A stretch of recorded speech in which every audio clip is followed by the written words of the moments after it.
Hi there and welcome to this short presentation on the origins of some of the major meteor showers. We're going to look at the Perseids, the Leonids and the Geminids.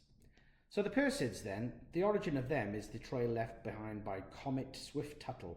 Perseids are often visible from the middle of July to the end of August. So let's have a little look at comet Swift-Tuttle and its orbit around the Sun. So it follows a very elliptical orbit, highly elongated with the Sun at one focus there. So Swift-Tuttle was discovered in 1862 and has a period of 133 years. It goes way out beyond Uranus, as you can see there, and you've got the Earth shown very tight to the Sun there on this scale. So that's the comet Swift-Tuttle, which is the origin of the Perseids. Let's have a little look at a similarly named comet, Tempel-Tuttle, which is the origin of the Leonid meteor shower. So the Leonids take place in November. They're well known for producing every 33 years a really spectacular meteor shower. But it's an annual event, but every 33 years is usually quite a spectacular show. So let's have a look at Tempel-Tuttle then. So Tempel-Tuttle was discovered in 1865 and it's got a period of about 33 years. So if you have a little look at the orbit here, again a very typical comet orbit there, going beyond Jupiter there. So you can see the Earth and you can see Mars's orbit there as well.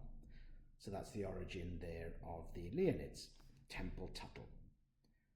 The final one is a bit different, the Geminid meteor shower. So the origin of this is an object called 3200 Phaethon, which is an Apollo asteroid, so not a comet. Now the Geminids take place in December, and let's have a little look at the orbital path that causes the Geminids from Phaethon. So you can see there that typically for an asteroid there, it's going to be beyond Mars there. Okay, so between Mars and Jupiter's orbit there. And it's got an orbital period of 1.4 years, and it was only discovered in 1983. And you can see it's an object of interest just by how close it is really, I suppose, on a regular basis to quite a few of the inner planets there, okay? So yes, definitely an object to keep an eye on.